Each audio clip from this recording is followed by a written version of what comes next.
Hey guys, Ed from Paranormal Link, Ohio here, back at it again with another podcast episode. Tonight's podcast episode is going to be about the Antichrist. Some of the things that he does, some of the things that he's going to do. So we're going to jump right into it. And again, guys, I'm reading this straight from where I got my research from, whether it be the internet or the library, books, this, that, whatever have you. This is where I'm getting this from. So I'm going to read it from all my research. And we're just going to jump right into it. In the history of the West, over the last 2,000 years, there has never been a time when someone hasn't been predicting the end of the world. And now, with the seemingly insoluble climate crisis, pandemic surges, savage wildfires and hurricanes, and the renewed nuclear arms race, seems no time to stop. Many of us feel, as poet John Donne put it in The Anatomy of the World in 1611, "'Tis all in pieces, all coherence gone." The Christian tradition tells us to be on the lookout for the Antichrist, who will appear shortly before the big finish. Vast amounts of Christian ink have been used to try and work out when we will come and just how we might identify him when he does. Here then are some things you should know about the Antichrist, just in case this happens. He is the son of Satan. The Antichrist was the perfectly evil human being because he was completely opposite to the perfectly good human being, Jesus Christ.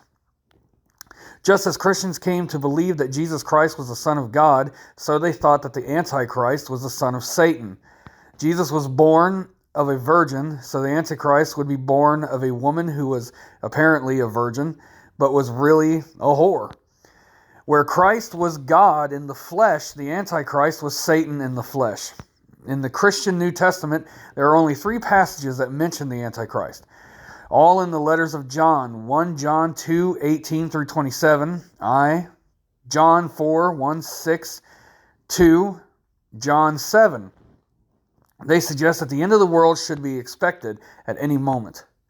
Over the first several centuries of the Christian tradition, the scholars of the early church started to pore over an array of other biblical characters, finding references to the Antichrist within them: the abomination of desolation in the books of Daniel and Matthew, the man of lawlessness, and the son of perdition in a letter to Paul. The book of Revelation describes a singular figure as the beast from the earth and the beast from the sea, whose number is 666. Next is, he is an earthly tyrant and trickster.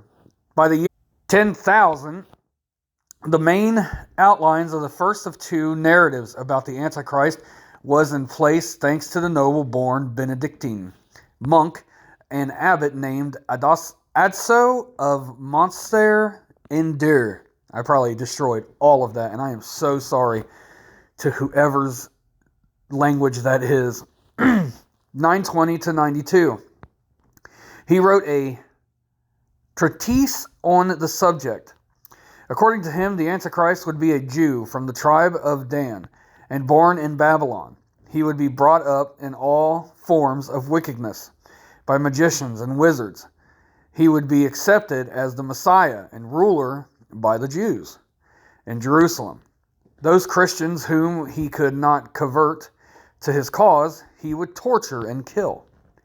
He would then rule for 7 years before being defeated by the angel Gabriel and Christ and the divine armies prior to the resurrection of the dead and the final judgment. Past popes have been accused. By the year 1400, another narrative of the Antichrist had arisen. Now he was no longer the tyrant outside of the church, but the deceiver within it. In short, he was the Pope, or even the institution of the papacy, and the church themselves. The Pope may obviously be the Antichrist, and yet not just that sole single individual, but rather the multitude of popes holding that position, along with the cardinals and bishops of the church. Said by John Wycliffe, 1329 through 84.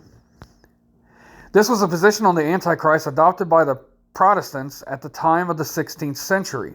Reformation, Martin Luther, 1483 to 1546, was convinced that he was living in the last days. For him, the Pope fitted all the criteria for the Antichrist.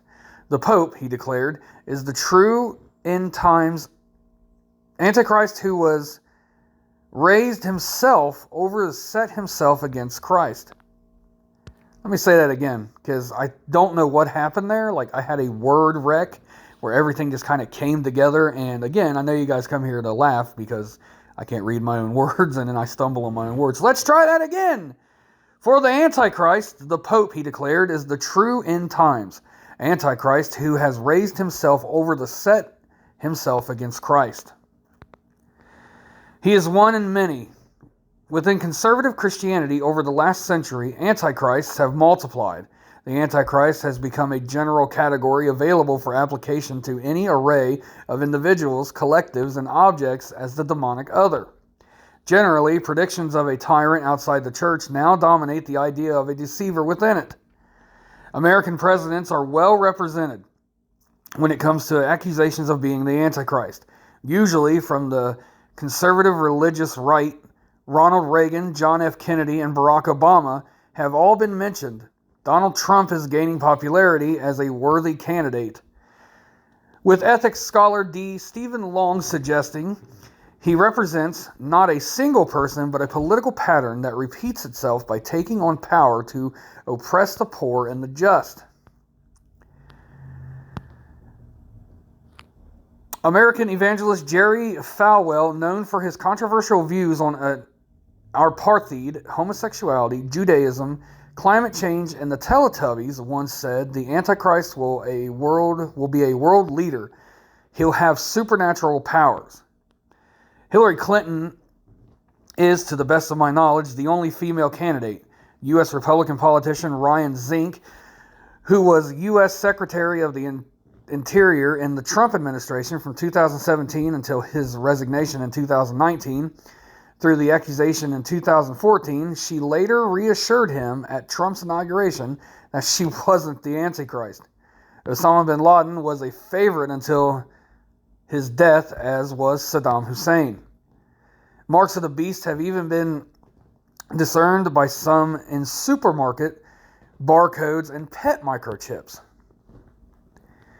But in the end, I don't know what is wrong with me, guys. I hope you guys are having a good laugh tonight. But in the end, he dies. According to the Christian tradition, the Antichrist will finally be defeated by the armies of God under the leadership of Christ, with the kingdom of God on earth or in heaven to follow. So in spite of current appearances, Christianity holds firmly to the hope that evil will be finally overcome and that goodness will ultimately prevail.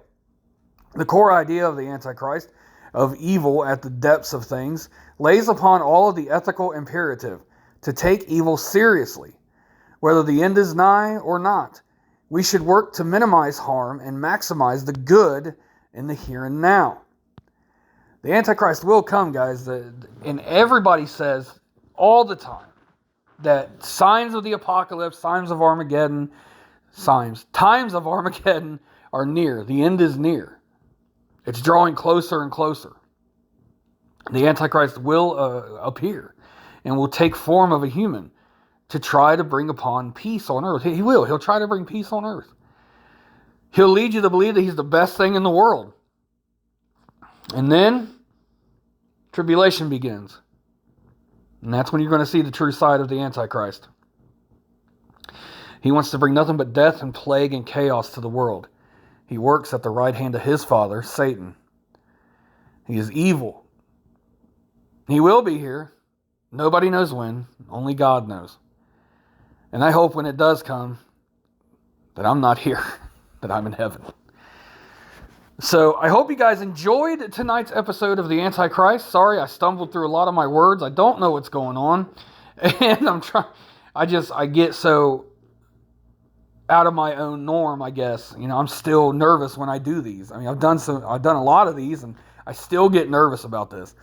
But I want to thank you guys also very much for all the love and support that you give to me and Paranormal Inc. Ohio. And I hope you guys enjoyed tonight's episode, and you guys will hear from me tomorrow night. Thanks, everybody. Bye, everyone.